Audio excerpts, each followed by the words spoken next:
ជំរាបសួរលោកចាស់ខ្ញុំឈ្មោះឈុនសធាមកពីក្រុងប្រាំង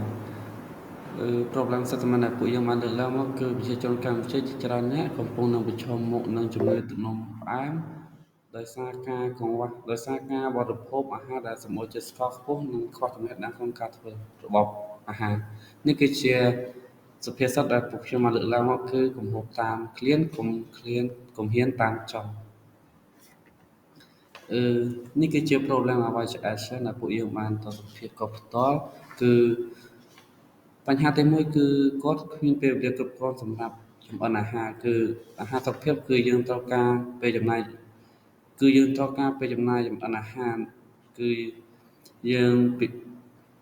គឺយើងមិនអាចទិញគេបានភ្លាមបានទេ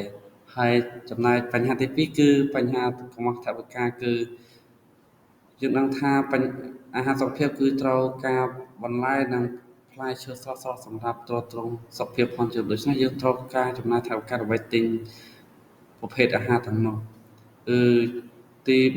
3គឺអាហារមិនល្អមានរសជាតិឆ្ងាញ់ជាងដែលហើយវាមានភាពងាយស្រួលក្នុងការញ៉ាំគឺអាហារសុខភាពគឺវាពិបាកញ៉ាំមែនតើព្រោះវាគ្មានរសជាតិដិតដូចអាហារដែលលក់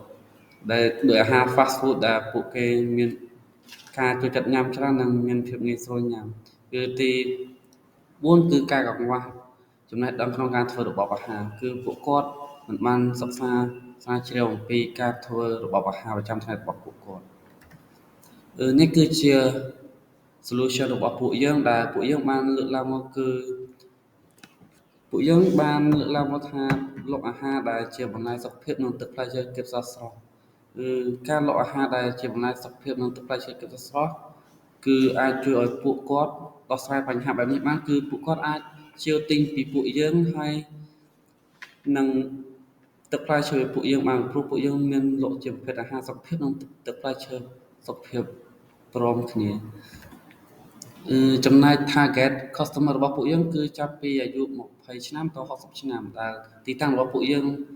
ដាក់នោះគឺនៅភ្នំពេញហើយជានិស្សិតបុគ្គលិកការិយាល័យនិងអ្នកហាត់ប្រាណដែលចង់បរិភោគអាហារសុខភាព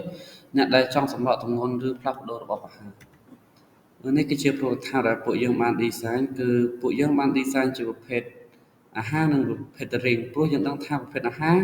គឺវាទ្រទ្រង់យើងបានមួយផ្នែកចំពោះបើសិនយើងគ្មានប្រភេទ drink ឲ្យពួកគាត់ទេពួកគាត់នឹងជឿទិញប្រភេទ drink ដែលមានជាតិស្ករនិង ធ្វើឲ្យគាត់មានសុខភាពបញ្ហាសុខភាពដដែលដូច្នេះពួកយើងបានគិតថាពួកយើងនឹងមាន drink និងមានជាប្រភេទអាហារសម្រាប់ពួកគាត់នេះគឺជា value proposal solution ដែលយើងបានដាក់ការ proposal solution របស់ពួកយើងគឺការបង្ហាញចំនួនកាឡូរីនៃមុខម្ហូបនីមួយៗគឺយើងមានចំនួនកាឡូរីនៃមុខម្ហូបនិងនៃមុខម្ហូបនីមួយៗរបស់ពួកយើងលក់ហើយពួកយើងបានធានាគុណភាពនិងអនាម័យគ្មានជាតិគីមីព្រោះពួកយើងនឹងគិតថាជឿទិញពីបន្លែកសិករខ្មែរយើងដោយធម្មជាតិនិងគ្មានការបន្ថែមជាតិស្ករធ្វើឲ្យប៉ះពាល់សុខភាពគឺពួកយើងមិនបានដាក់ជាតិស្ករទៅក្នុងអាហារដែលពួកយើងបានធ្វើនេះទេចំណែក competitor របស់ពួកយើងគឺ Yellow Salad និងផ្ទះបាយម៉ាក់យ៉ាគឺពួកយើងបាន research នៅលើ social media ឃើញពី page ហ្នឹងដែលគេលក់ជាប្រភេទអាហារសុខភាពនិង drink សុខភាពចំណុចដែលពួកគេមិនទាន់មាននោះគឺសូរកាឡូរីទៅលើប្រភេទអាហាររបស់ពួកគេគឺពួកយើងបានគិតទៅដល់ចំណុចហ្នឹងគឺពួកយើងអាចសូរកាឡូរីទៅកាន់អាហារមួយៗដែលពួកយើងបានដាក់លក់ចំណែក partnership and marketing គឺពួកយើងបានគិតទៅលើដៃគូរបស់ពួកយើងមានដូចជាធនាគារ farmer ហើយនិងខាង delivery គឺពួកយើងធនាគារគឺពួកយើងអាចប្រើធនាគារ ACLR និង AFA សម្រាប់ payment online ហើយ farmer គឺយើងជាវបន្លែនិងផ្លែឈើស្រស់ៗពីពួកគាត់ហើយចំណែកខាង delivery គឺពួកយើងបានទំនាក់ទំនងជាមួយនឹងញ៉ាំ24និង Food Panda ចំណែក marketing strategy ផងយើងគឺពួកយើងបានផ្សព្វផ្សាយទៅលើ ទីផ្សារ digital ដូចជា TikTok Facebook និង YouTube និង Instagram ហើយនឹងពួកយើងអាចធ្វើការ promotion ទៅដល់អ្នកដែលអតិថិជនចាស់ៗដែលតែងតែធ្វើការជឿផងយើងរាល់ថ្ងៃហើយយើងក៏អាច ឲ្យអតិថិជនរបស់យើងអាចនិយាយតគ្នាដើម្បីផ្សព្វផ្សាយproduct ផងយើងផងដែរហើយពួកយើងបានលក់នៅក្នុងហាងផងដែរនេះគឺជា team member role and responsibility គឺចំណែកខ្ញុំផ្ទាល់គឺខាងអ្នកធ្វើម្ហូបហើយចំណែកមិត្តភក្តិខ្ញុំគឺអ្នកមួយទៀតគឺអ្នកគ្រប់គ្រងផ្នែកហិរញ្ញវត្ថុនិងសេវាកម្មចំណែកមិត្តភក្តិខ្ញុំម្នាក់ទៀតគឺអ្នកគ្រប់គ្រងទីផ្សារនិង